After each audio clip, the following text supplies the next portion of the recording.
Invitation உங்க அப்பா கிட்ட குடுக்குற அளவுக்கு உனக்கு தைரியம் இருக்கா? ஏன் இல்ல, அவர் என் அப்பா.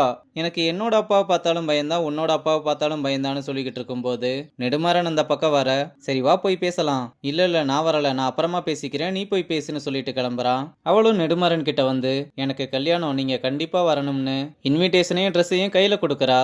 நெடுமாறனும் ரொம்ப கோவமா, 3 வருஷத்துக்கு முன்னாடி ஸ்டார் செஃப் காம்படிஷன்ல அங்க வந்திருந்த வேர்ல்டு பெஸ்ட் செஃப்ஸுக்கு முன்னாடி பாதி காம்படிஷன்ல உன்னோட ட்ரீம் தான் முக்கியம்னு போனேயே, அதெல்லாம் அவ்வளவு சீக்கிரம் என்னால மறக்க முடியும்னு நினைக்கிறியா? அப்ப நான் அசிங்கப்பட்டதை இப்ப வரை என்னால மறக்க முடியல. இதெல்லாம் மறந்துட்டு ஒரு கார்டையும் ட்ரெஸ்ஸையும் கொடுத்து கல்யாணத்துக்கு வான்னு கூப்பிடுற, அதெல்லாம் என்னால அவ்வளவு சீக்கிரம் மறக்க முடியாதுன்னு ஜானை கூப்பிட்டு ட்ரெஸ்ஸையும் இன்விடேஷனையும் கொடுத்துட்டு, கல்யாணத்துல ஒரு செஃப்பா நான் இருப்பேன், ஆனா அதை தாண்டி எதையும் எக்ஸ்பெக்ட் பண்ணிடாதுன்னு சொல்லிட்டு போறாரு. இதனால அக்காக்காரி ரொம்ப ஃபீல் பண்றா. அப்புறம் ஜானும் செஃப் எல்லாரையும் கூப்பிட்டு 3 வருஷத்துக்கு அப்புறம் ஸ்டார் செஃப் காம்படிஷன் நடக்க போகுதுன்னு சொல்ல, இதை கேட்டு எல்லாருமே ரொம்ப ஹாப்பி ஆகுறாங்க. நம்ம கிச்சன்ல இருந்து ஒருத்தர் பார்ட்டிசிபேட் பண்ணுவாங்க.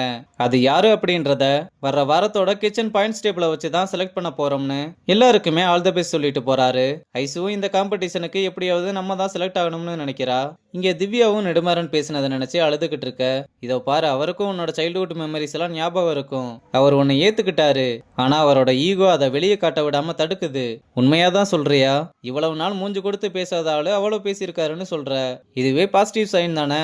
கூடிய சீக்கிரம் அவர் உன்னை புரிஞ்சுக்கிட்டு வருவாருன்னு சொல்லி அவளை சமாதானப்படுத்துறான். இங்க கேன்டீன்ல வெற்றியும் பாண்டியும் பேசிக்கிட்டு இருக்கும்போது நம்ம பையன் ஒருத்தன் வந்து, ரெசார்ட்லயே பெரிய காம்படிஷன் நடக்க போகுது, ஏன்டா இவன் எதுவும் வேலையை விட்டு போறானா? அதெல்லாம் இல்லைண்ணே, ஸ்டார் செஃப் காம்படிஷன் நடக்க போகுதுன்னு சொல்லிட்டு போறாங்க. அது என்ன ஸ்டார் செஃப்? அது செஃப்புங்களுக்குள்ள நடக்கிற வேர்ல்டு கப் மாதிரி. அதுல மட்டும் வின் பண்ணிட்டா இந்த நாட்டுல இருக்க எல்லாருக்குமே அவங்கள தெரியும். அது மட்டும் இல்ல, அதுல ஜெயிக்கிறவங்களுக்கு 25 லட்சம் கிடைக்கும்னு சொன்னதும் 25 லட்சமானு வெற்றி வாய பொழக்கிறான். அப்ப வெற்றி ரொம்ப யோசிக்கிறத பார்த்து, டேய் நீ என்ன நினைக்கிறேன்னு தெரியுது, ஆனா சத்தியமா உன்னால முடியாது. நீ ஏன் இப்படி சொன்னா எப்படி பாண்டி? டேய் அதுலலாம் உன்னால கலந்துக்கவே முடியாது.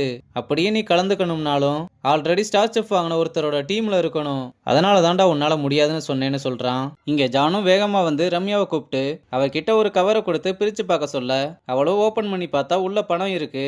இது உன்னோட மாச சம்பளம், அடுத்த மாசம் உன்னோட அக்கௌண்ட்ல கிரெடிட் ஆயிரும்னு வாழ்த்துக்கள் சொல்றாரு. அப்ப ஐசுவும் வாழ்த்துக்கள் சொல்ல தேங்க்ஸ் சொல்லிட்டு வேகமா கிளம்புறா.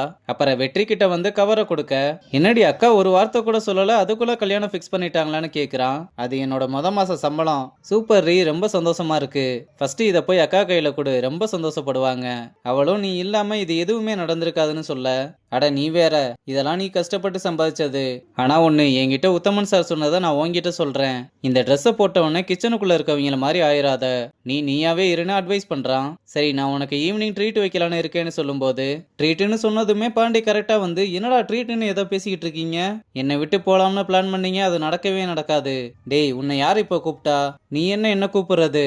வெற்றி எங்க இருப்பானோ அங்கதான் நானும் இருப்பேன். சரி வந்து தொலைன்னு சொன்னா, அசிஸ்டண்டும் என்ன மறந்துடாதீங்கன்னு சொல்ல, சரி 2 பேருக்கு தான் வாங்கி தருவேன், 3 பேரும் பிரிச்சுக்கோங்கன்னு சொல்றா. இங்க பிரியாவும் தம்பிக்காரங்கிட்ட இந்த கல்யாணத்தை வச்சுதான் நெடுமாறனை பழி வாங்க போறேன்னு ஏதோ ஒரு கெமிக்கல சாப்பாடுல கலந்து எல்லாருக்கும் ஃபுட் பாய்சன் வர வைக்க போறேன். என்னக்கா இப்படி சொல்ற? அவர் ஒருத்தரால அங்க இருக்க எல்லாருமே கஷ்டப்படணுமா? எதுவா இருந்தாலும் கொஞ்சம் யோசிச்சு முடிவெடு. அவரை யோசிச்சு பார்த்தாரா? எவனோ பண்ண தப்புக்கு அண்ணனை ரிசார்ட்டை விட்டு அனுப்புனாங்கல்ல, அவன் மேல தப்பே இல்ல, ஆனா எல்லாருமே அவனை டார்கெட் பண்ணி வெளியே அனுப்புனாங்க. பிளாக் மார்க் ஆகி வெளியே வந்ததுனால எந்த ரிசார்ட்லயுமே வேலை கிடைக்காததுனால அண்ணன் சூசைட் பண்ணி செத்ததெல்லாம் மறந்துட்டியா? நீ சொல்ற மாதிரி பண்ணாலும் அது எப்படி நெடுமாறன் அஃபெக்ட் பண்ணும்? அவருக்கும் அவரோட பொண்ணுக்கும் சுத்தமா ஆகாது.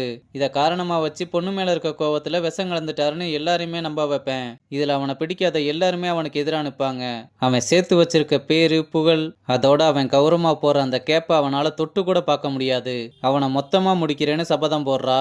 இங்க ஐசுவும் தனியா சமைச்சுக்கிட்டு இருக்கத பார்த்து வேணி வந்து கிச்சன் க்ளோஸ் ஆனதுக்கு அப்புறமும் என்ன பண்ணிக்கிட்டு இருக்கேன்னு கேட்டா, நான் ஸ்டார் செஃப் காம்படிஷன்ல வின் பண்ணியே ஆகணும், அதுக்கு தான் ப்ரிப்பேர் பண்ணிக்கிட்டு இருக்கேன். அதெல்லாம் ஓகே தான், ஆனா அதுக்குன்னு இவ்வளவு லேட்டாவா? 3 வருஷத்துக்கு முன்னாடி அக்கா இந்த காம்படிஷன்ல இருந்து பாதியில போனப்போ அப்பா தலை குனிஞ்சு அசிங்கப்பட்டு நின்னதா அப்பதான் என் வாழ்க்கையிலேயே பார்த்தேன். அந்த இடத்துல அவர் பட்ட அவமானத்தை நான் போக்கணும்னா வரப்போற காம்படிஷன்ல நான் வின் பண்ணியே ஆகணும். நீ போவே, நீ நான் பிராக்டிஸ் முடிச்சுட்டு வரேன்னு சொல்லி அவளை அனுப்பி விடுறா. இங்க நம்ம பசங்களும் ரம்யாவோட ட்ரீட்டுக்கு வண்டியில போய்கிட்டு இருக்கும்போது சும்மா இல்லாம ரேஸ் வச்சுக்கலாமான்னு கேட்டு வண்டியை ரொம்ப வேகமா ஓட்டிட்டு போக, ரம்யா டேர்னிங்ல வண்டியை கண்ட்ரோல் பண்ண முடியாம எதிரில இருந்த கார்ல மோதி கீழே விழுகிறாங்க.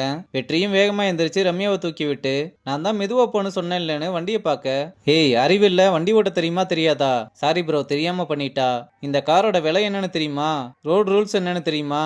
கண்ட இடத்துல வண்டியை பார்க் பண்ணிட்டு பேச்சு வேற. ஏய் அமைதியா இருடி, தேவையில்லாம வாய் பேசிக்கிட்டு இருக்காத. நீங்க எவ்வளவு ஆகும்னு சொல்லுங்க, பார்த்து பண்ணிக்கலாம். டேய் 1,00,000 ஆகும்டா. நாங்க யாருன்னு தெரியுமா?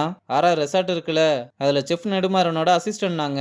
எவ்வளவுன்னு சொல்லுங்க, எடுத்துட்டு வந்து கொடுக்குறோம். சும்மா தேவையில்லாம பேசாதீங்கன்னு சொன்னதும் கார்காரனும் உடனே யாருக்கோ கால் பண்ணி கூப்பிடுறான். அப்படி யாரடா கூப்பிட்டான்னு பார்த்தா விக்கி வந்து நிக்கிறான். நம்ம பையனும் ஸ்கூட்டியை பார்த்துட்டு எங்க வண்டி தான் ரொம்ப அடி வாங்கி இருக்கு, நீங்க தான் எங்களுக்கு காசு கொடுக்கணும்னு எந்திரிச்சு பார்த்தா விக்கியை பார்த்ததும் சைலண்ட் ஆக, மச்சான் நெடுமாறன் அசிஸ்டன்ட்னு சொல்றாங்க, இவங்கள உனக்கு தெரியுமா?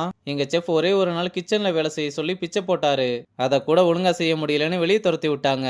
ஏன்டா இவன் தான் சொல்லிக்கிட்டு இருக்கானா, நீங்களும் நம்புவீங்களாடா? இவங்கிட்ட போய் கார் அடிச்சதுக்கெல்லாம் காசு கேட்டுக்கிட்டு இருக்கீங்க, ஒரு பைசாக்கும் பிரயோஜனம் இல்ல. நீ கவலைப்படாத மச்சான், நான் காசு தரேன்னு. பார்த்து கூட்டு போடா, அடுத்த வண்டியில போய் சொருகிறாத. அப்பவும் என்ன மாதிரி நல்லவன்லாம் வந்து காப்பாத்த மாட்டான்னு அசிங்கப்படுத்தி அனுப்புறான். அப்புறம் நம்ம பையனும் அதையே நினைச்சு சோகமா வர. டேய் இன்னும் அதையே நினைச்சுக்கிட்டு இருக்க? அவனே ஒரு லூசு, அவன் சொன்னதுக்கெல்லாம் வருத்தப்பட்டுக்கிட்டு இருக்க, ஃப்ரீயா விடுன்னு சொல்றா. அப்புறம் வெற்றியும் அவங்க நம்மளை பாக்குற விதம் ஒரு மாதிரி மண்டையிலேயே ஓடிக்கிட்டு இருக்குன்னு சொல்ல, எனக்கு ஒன்னும் அப்படி தெரியல, உனக்கு அது சொன்னாலும் புரியாது.